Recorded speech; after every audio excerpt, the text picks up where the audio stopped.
Okay, shalom everyone, and welcome to another Thursday night Torah study. And tonight we're looking at Parashat Chukat. Okay, so we're looking at Numbers chapter 19 to chapter 22.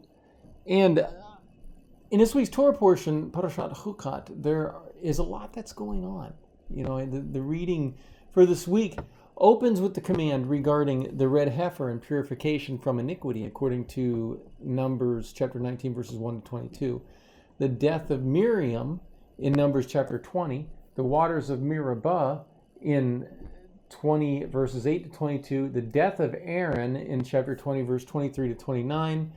Arad is conquered in chapter 21, the first 6 verses. We read about the bronze serpent, which is in Numbers 21 verses 6 to 20. And then Israel conquers Sihon, the king of the Amorites, and Og, king of Bashan, in chapter 21. And then we read one sentence out of chapter 22, and it's that Balak sends for Balaam. Okay, so Balaam. So he's going to try and curse Israel in Parashat Balak in next week's Torah portion. Now, in the opening verses for this week's Torah portion, this week while I was studying the scriptures, I was led to these verses here in Numbers chapter 19. You know, Sefer, whole thing's moving. Sefer Bamidbar, Perek Tet, or Yod Tet, okay? And that is the book of Numbers, chapter 17. And so let's read through this first section here, and it says in verse 1, it says, V'daber Adonai el Moshe, this is the Lord spoke unto Moshe,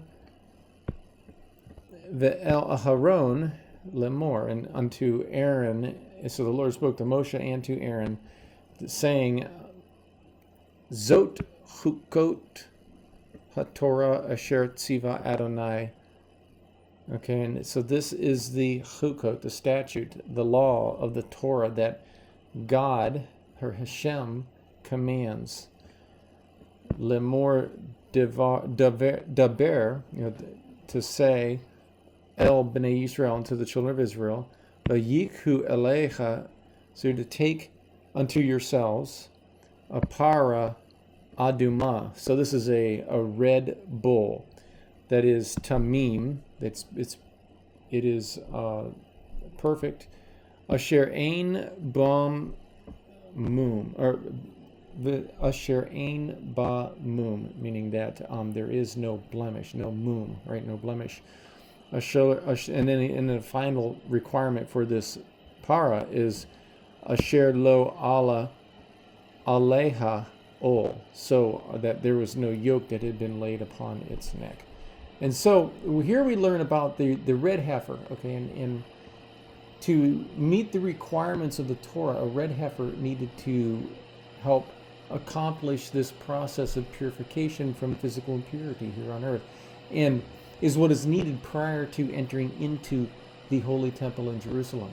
And specifically, the ashes of the red heifer were needed, okay, and this is this section of the scriptures that we're looking at here. The red heifer was a cow of Adama, or Aduma, right, of reddish color. It was without defect or blemish. Okay, no, ein ba mum, right? No, it did not have any blemish, and it never had a yoke placed upon its neck. And the sacrifice of the red heifer is actually unique in the Torah, from the sense that it was to be a para. Okay, it wasn't a par; it was a para. It was a female animal. So our text tells us that it was a sacrifice. Also, it was also to be a sacrifice that is away from the entrance of the tabernacle, and in fact, it was to be outside of the camp. You know, as the tabernacle was situated right at the center of the camp, and this is the only sacrifice in which the color of the animals was stated explicitly, exactly. Okay, and there had to be a para, a female bull, or female cow, aduma, that was red, right? And the Lord tells Moshe, Zot Chukat HaTorah, that this is the statute of the Torah, referring to the chukim, the laws of ritual defilement and subsequent rites of purification. We note that this is not necessarily a purification from sin, as becoming ritually defiled does not necessarily involve a sinful act. Remember that, like there's touching the dead. If we're not a high priest, it's not a sinful act, right? And the high priest was forbidden from touching the dead for any reason, because he was anointed one of God, right? And the examples that can be given to these ritual defilement, if we read the rest of chapter 19, we can see some examples that are given. Now, the example of such is illustrated by the Torah on contracting ritual impurity through the touching of the dead. Okay, that's one of the examples they give here in Numbers 19. And the ashes of the red heifer were used to purify one or a person from uncleanness. And so this reveals to us how the ashes of the red heifer were to function. And we note also how the command on the red heifer was given to the people on the first day of Nisan, on the day the Mishkan was erected and made ready for service. Okay, and we read about that in the Talmud in Gittin 60, and he's Kunu, he's Kuni, he's Kuni, talks about that on this verse in his commentary. Now, the reason this was important is that the instrument or person who was not cleansed by the ashes of the red heifer could not take part in the services. And we note the timing of the putting together of the Mishkan, and this was the month of Nisan, and the Torah specified this month as the first month of the new year. So without the purification rites of the red heifer, right, the Passover could not even have been offered on the 14th day of Nisan. Think about that. Now, the text continues, and so let's look at verses 3 through 8. And it says the following, and it says, Untantem ota el Eliezer HaKohen. Okay, so you're supposed to give her unto the Eliezer the priest. V'chotzi ota el michutz lamachane. Okay, so that you were to take it outside of the camp. V'shachat ota. Okay, so you need to slaughter it. Lifnav, before Eliezer, right, before him. And then in verse 4, V'lakach Eliezer HaKohen midama be'etzbao.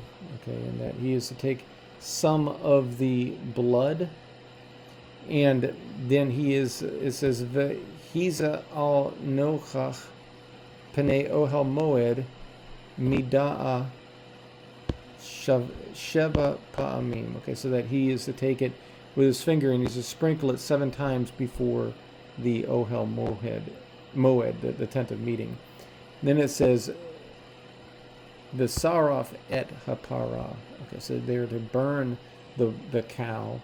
Le'enaiv et ora.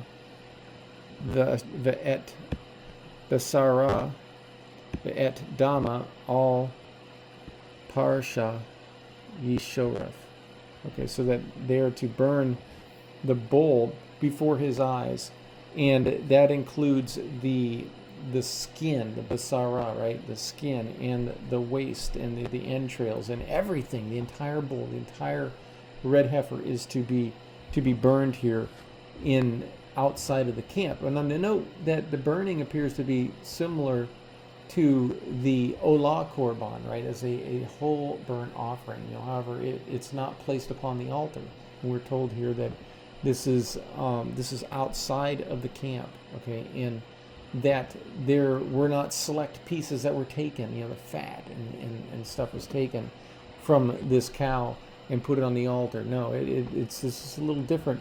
The entire cow is being burned, and we're also told how Eliezer the Kohen Hagadol, the high priest, was to observe the entire process on the preparation of the waters of purification. And we note what Aaron does first is that he takes from the blood and then he sprinkles it before the Ohel Moed, the tent of meeting. And this is an example for us, as the blood was for purification, for ritual purposes only, in the sense of the Mishkan being purified or sanctified for service.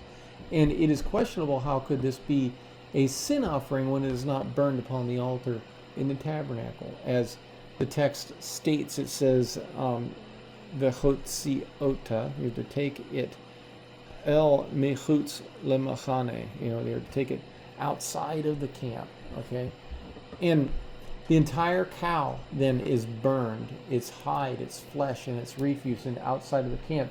And again, this is not your typical sin offering, as it appears to be a whole burnt offering, but it's not burned upon the altar in the Mishkan. So I thought that was really interesting observation here that we're seeing here in the text. And then the instructions on the red heifer continue, and it says the following. It says in verses 6 through 10, it says, "V'lakach hakohen etz erez ve'ezov ushnei tolaat." Okay, so the priest takes the wood, hyssop, and scarlet thread or material and throws it, and it says v'hishlich, so he throws it all toch serefat hapara. Okay, so that he throws it into the midst of the burning cow. Okay, and then it says v'chibes begadav, so he has to put on new clothes.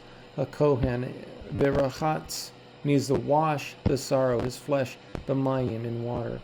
V'achar yavo el machane, so he is allowed then afterwards he can enter into the camp. V'tamei hakohen od ha'erev, so that the priest will be unclean until evening. And then it says v'chasoref ota, okay, so the one who burned it, okay, yechabes begadav, so he is to put on new clothes, and in b'mayim verachatz besaro, and he's to wash his flesh, right, his body, b'mayim, in water, and v'tamei od ha'erev, so he is again the one who burned the bull, or the cow, is also unclean until evening. Okay, that's what it says. And then V'asaf, okay, so the one who gathers, okay, gathering, the ish, the man who gathers, he's a tahor, he is clean. And et ha'efer hapara, so a clean man, a ritually pure man, is to gather the ashes of the cow. V'hiniach michutz machane, okay, so lemachane, so he is to place the ashes outside of the camp, b'makom tahor, in a clean place. V'hayita le'adat b'nei Yisrael lish or lemishmeret. Okay, so this is to be for the congregation, the children of Israel, and a lemish meret lemai nida, okay, chatat he. Okay, so this is to be waters of purification. Okay, because you see this word nida here, and the purification from chatat, from sin. Okay, and then it says in verse 10, the kibes ha'osef et efer hapara. So the one who gathered the ashes is to put on new clothes, and at begadav, the tamei ad erev ha'erev, so that he is unclean until evening. V'hayita libnei Yisrael, and this will be for the children of Israel. Lager hagar, and for the sojourner betocham, in their midst. La Chukat olam, as an everlasting statute. Okay, so what we are reading here is that part of the procedure for burning the heifer in verse 6 here is that they are to add the cedar wood and the hyssop and the scarlet material. And then after this, Eliezer takes off his clothes and then washes, and he becomes clean. He puts on clean clothes. And then this procedure is also followed by the one who set the fire and burned up the red heifer, and then also he is unclean till evening, and then also for the man who gathered up the ashes, that he was also become unclean by the ashes, and put them in a clean place, and then he is to wash his body, put on clean clothes, and he is unclean till evening. And it's interesting how when we look at all of these things, that the ashes were kept outside of the camp. Okay, and it's also interesting how one becomes unclean by touching the ashes, but when mixed with mayim, with water, the priest uses this mixture for purification from impurity and from sin, right? That doesn't seem kind of odd, right? And the Torah teaches us that the ashes of the red heifer must be used to purify one before they can enter the holy temple. And so the scriptures state, and it says literally, this will be for the congregation of the sons of Israel to keep for the water of nida, okay, from sin. And what's interesting is that word nida gives us this idea of menstrual impurity, right? And the Torah describes this sin as cleansing the level of sin, as paralleling menstrual cycle, something that comes from within, right, to outside. It makes a woman impure once a month. And we note again how impurity can be the result of a variety of factors. And the rabbis describe the most severe factor of all, which is that which is brought on by the exposure to death. And that's what we see the example in the book of Numbers, chapter 19. And the impurity requiring cleansing is most commonly concerned with some aspect of death, or either of a human being or another life form, or with sickness, right? And the reason being, as righteousness or sin corresponds to life or death. And ritual purity is a concept that is central to the subject of the life and the service to God, not just the holy temple, but also in our day-to-day lives when we live. Now, the verses that we're looking at this week in this week's study is from Numbers 19, verses 1 through 10. Let me read through that. It says, "Then the Lord spoke to Moshe and Aaron, saying, This is the statute of the law which the Lord has commanded, saying, Speak to the sons of Israel, that they bring you an unblemished red heifer in which there is no defect, and on which a yoke has never been mounted.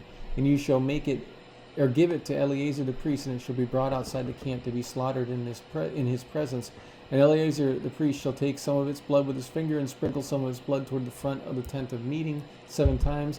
Then the heifer shall be burned in its sight, its hide, its flesh, and its blood, and its refuse shall be burned. And the priest shall take cedar, wood, hyssop, and scarlet material, and throw it into the midst of the burning heifer. The priest shall then wash his clothes, and bathe his body in water, and afterwards come into the camp. But the priest shall be unclean until evening. The one who burns the heifer shall also wash his clothes in water, and bathe his body in water, and will be unclean until evening. And now a man who is clean shall gather up the ashes of the heifer and put them outside the camp in a clean place, and the congregation of the sons of Israel shall keep them for water to remove impurity. It is purification from sin. And the one who gathers the ashes of the heifer shall wash his clothes and will be unclean until evening, and it shall be a permanent statute for the sons of Israel, for the stranger who resides among them." So we note again how the Torah portion opens with Zot Chukat HaTorah Asher Tziva Adonai. This is the statute of the Torah that God had commanded. And when trying to understand the purpose for a command, and when a command is listed as a chukat, right, a statute, it means that we don't always understand the reasoning behind the command. And due to this and the logical nature of the water, or the illogical nature of the water and the ashes of the red heifer making one ritually pure, the rabbis say this is the reason the red heifer was considered a chukat, a statute.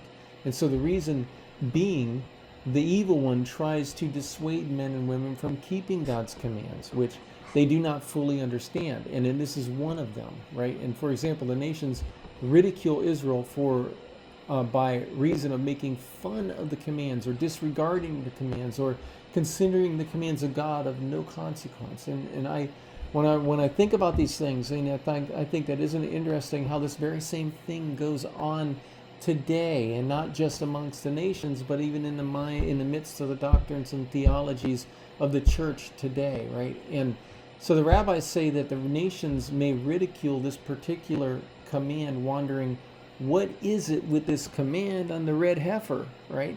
And this is why the Torah uses this statute of a chukat, a law, right, in connection to the command, where the rabbis say it is a decree from before me, and you have no permission to question it. And that's how the rabbis describe this in the Talmud in Chukat 7 and Yoma 67b, meaning that God said it, and that is the extent of it.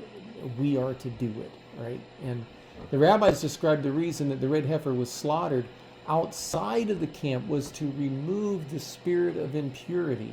And then the burning outside of the camp was a sweet savor unto God. Okay, and Ramban he talks about this, and this is, I think this is a significant conclusion. This that v'chotzi ota el michutz lemachana, that this is taking it outside of the camp, and then v'shachat ota lifnav, and slaughtering it before him. Okay, and the rabbis draw out a spiritual aspect of ritual impurity due to this requirement of taking the animal outside of the camp. They draw in this idea of ritual impurity to this spiritual component. Rambam says the reason for the impurity that is conveyed by a corpse is due to a man's sin committed through the instigation of the serpent. Okay, so they connect this back to Adam and Eve, right, in the Garden of Eden in Genesis 3. And the reason being is that if Adam had not sinned, he would never have died. That's the rabbinic conclusion. The idea is that he would never have died. It was his sins that caused him to die. And we note that in the Torah, this completes the commands for the priests as much as we read according to the book of Leviticus, right, in Sefer Vayikra.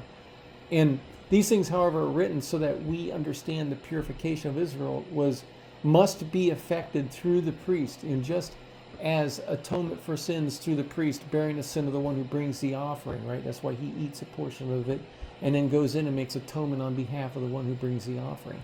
And this is why the author of Hebrews argued for the heavenly priesthood of Yeshua in Hebrews chapter 8. And this is also why we read what we do according to Numbers 19 verse 10. It says, "This shall be for the children of Israel and for the stranger in your midst as an everlasting statute," right? And so this command on the red heifer is an lechukat olam, right? An everlasting or an eternal command.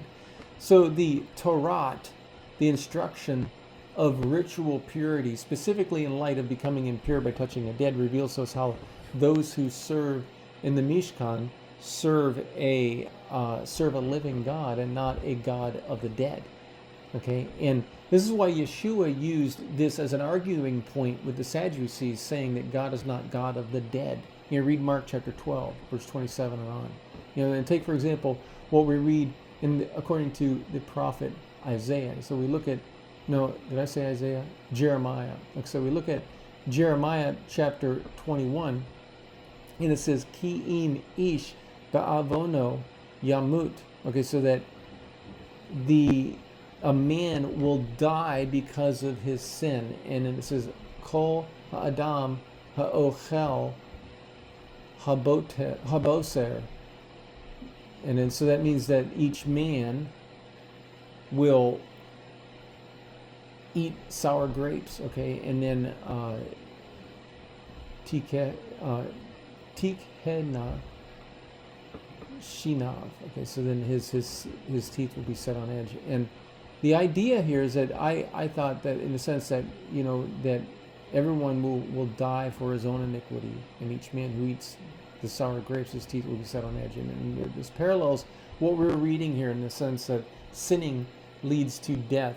So this is like eating sour grapes, like what Jeremiah is saying here. And the counterpart to this is walking in God's ways and eating ripened fruit and having life from within, right?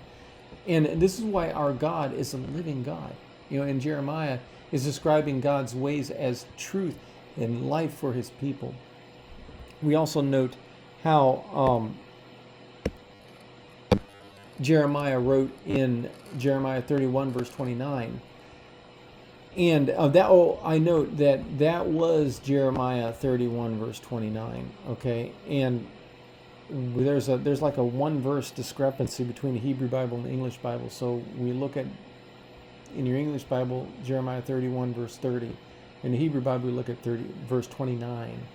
And this parallel, this verse on that a man each man will die for his own iniquity, and each man who eats the sour grapes, his teeth will be set on edge. And it's the idea that sin leads to death. The rotten fruit, just rotten fruit, right?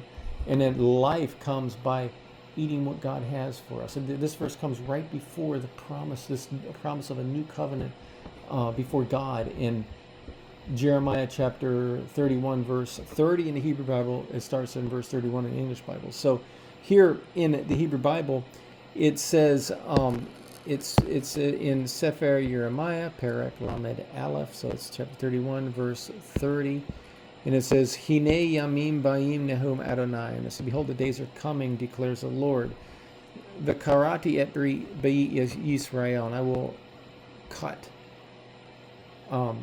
with the house of Israel, the et Beit Yehuda, and with the house of Judah, a berit, a covenant, Chadasha, okay, a new covenant. Okay, so it's saying, behold, days are coming, declares the Lord, I will make, you'll find that in your English translation, I will make, but here we see, I will cut a new covenant for Israel and Judah, the house of Israel and Judah. And, it's all of Israel, right? And he will make a new covenant. In verse 31, it says, Lo kavrit asher karati et avotam Beyom Hacheziki Beyadam Lechotziam Me'eretz Mitzrayim. So he says that this will not be like the covenant, or like that which was with his fathers, that he had cut with his fathers. Because he's using this word karat. This will not be like that, what he made, with his fathers in the day that with a mighty hand he brought them out from the land of Egypt. Okay, and then Asher Hema Haperu et Beriti Vanochi Baalti Bam Nehum Adonai. And so he says that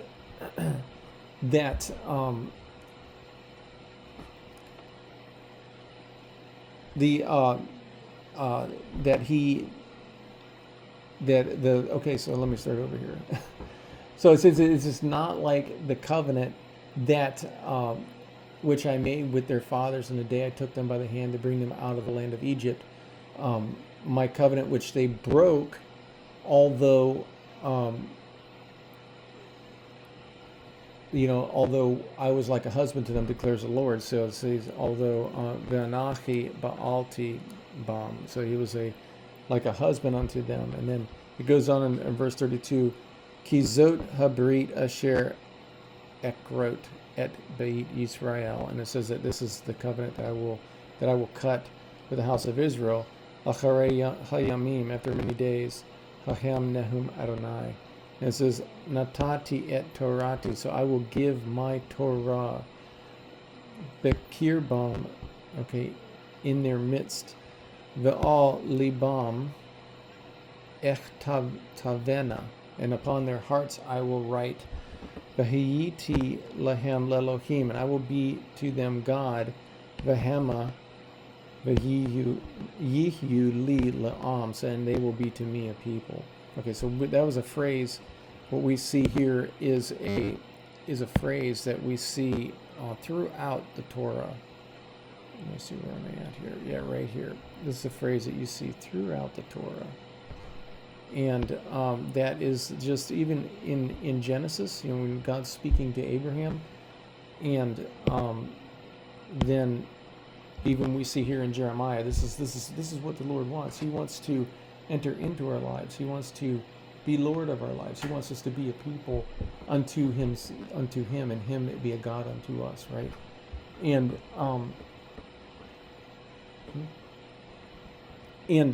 then verse 33, it says, and then it goes on, it says, Velo Yilamdu Od Ish et Re'ehu. So a man will not teach his neighbor, and the Ish et Achiv, and a man his brother, Lemor De'u et Adonai, to say, know the Lord, ki kulam yedu oti. Okay, so they will be, because they all will know me. And then lemiktanam va'ad gadolah or gadolam neum Adonai. And because great is the Lord, and he says that ki eslach, and I will forgive le'avonam, their sin, ulchatatam, and their well, actually, I will forgive their iniquity, and their sin lo ezakar od, he will not remember anymore, right? And in verse 34, Koch Amar Adonai Natan Shemesh Leor Yomam. Okay, so that thus says the Lord, that I have given the sun for light for the day, and a chukot, a statute, yareach, for the moon, and the kochavim, and the stars, leor laila, and so for a light in the evening. And then it says, Roga Hayam V'yehemu Galav Adonai Tzevaot Shemo, and that he is the one who causes the sea to roar, and Adonai, the Lord of hosts, is his name. And then in verse 35, Im Yamushu Hachukim Ha'ela. So if these statutes were to cease milifnei, from before me, declares the Lord, also the seed of Israel yishbetu, will cease, mihayot goy, from being a nation, lifnei kol hayamin. Okay, so from before me, all of its days, forever. And so the Lord is making a promise here, in the sense of the steadfastness of the sun and the moon and the stars, as in his steadfastness to make and to keep Israel as a nation. Okay, and then it goes on to say in verse 36, it says, if this fixed order departs from before me, declares the Lord, then the offspring of Israel also will cease from being a nation before me. And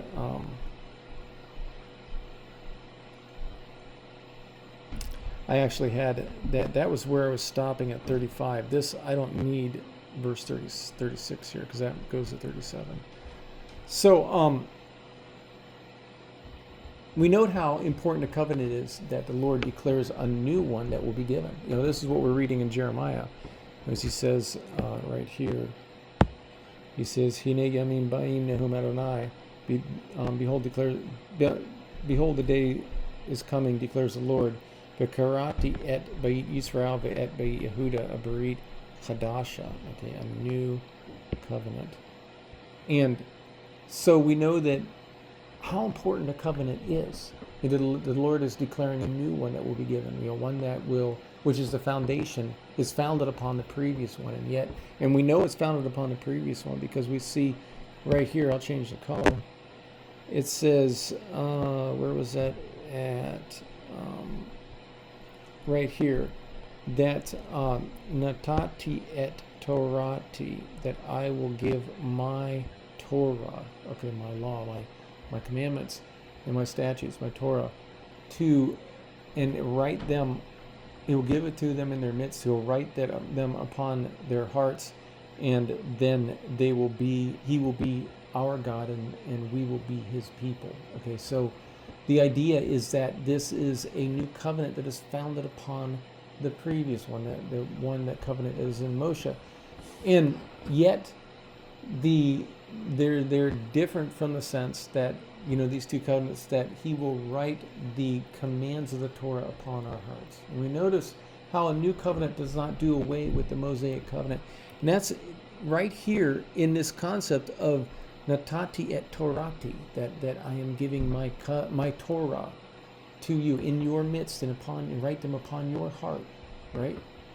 And so this is how we know that we serve an all-powerful all-knowing and loving and merciful God who calls us to walk in his ways of mercy, love, and righteousness and justice and truth.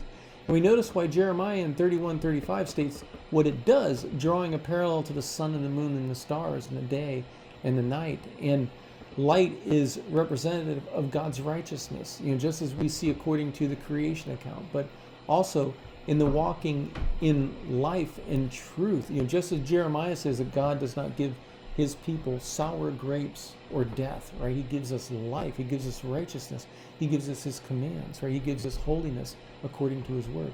And because of the holiness and the righteousness of God, according to the Torah, in the New Testament, we are called to live pure and holy and righteous lives before God because of his presence in our lives, dwelling in us. Yeshua, during his ministry, drew out the aspect of impurity due to sin in our hearts.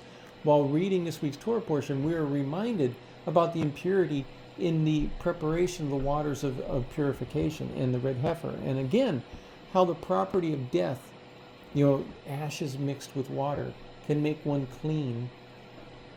This can be a bit confusing. We're told how Eleazar, the priest, would become unclean. So he had to wash his clothes and he had to wash his body, and then he was unclean until evening. Even the one who burned the cow and the one who gathered the ashes became unclean. And so these things reveal to us that one becomes unclean by reason of touching ashes, and these are to be kept outside of the camp. And now when mixed with mayim chayim, with living waters, the priest uses this mixture for purification from impurity. And there may be something here, I felt, that when you're studying these things on the red heifer, that the Lord is trying to teach us about.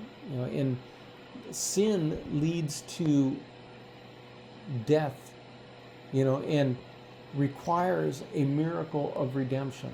The requirement of taking the red heifer outside of the camp draws a parallel to Yeshua as being crucified outside of the city. You think about that, right? Where his blood purifies from sin. This truth becomes even weightier as the rabbinic conclusions for the reason of taking the red heifer outside of the camp was due to a spiritual aspect of ritual impurity, right? And this is compounded by Yeshua drawing out the inner impurity, a spiritual malady, and how sin comes from one's heart, making one unclean from the inside out. This also comes from, like, if we go back to the first part here, we look at Numbers 19, verse 9, okay?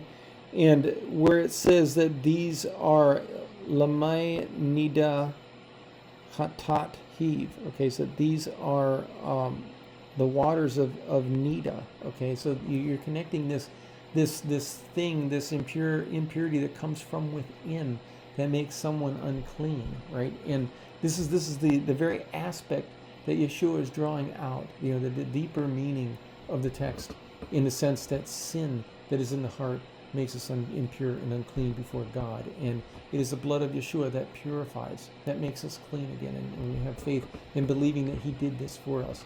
Now, this, again, is why there are so many places referred to God's commands as life-giving. Yeshua even said so in John chapter 12, verse 50. And check, look it up. And I know that his commandment is eternal life. Therefore, the things I speak just as the Father has told me. That's what Yeshua said in the New American Standard Bible in John 12, verse 50. Yeah. The commands of God are always put in light of righteousness, holiness, and truth. And this is the vein of thought that John, the apostle, is drawing out according to his epistle in 1 John chapter 1. Okay, and so what I have here is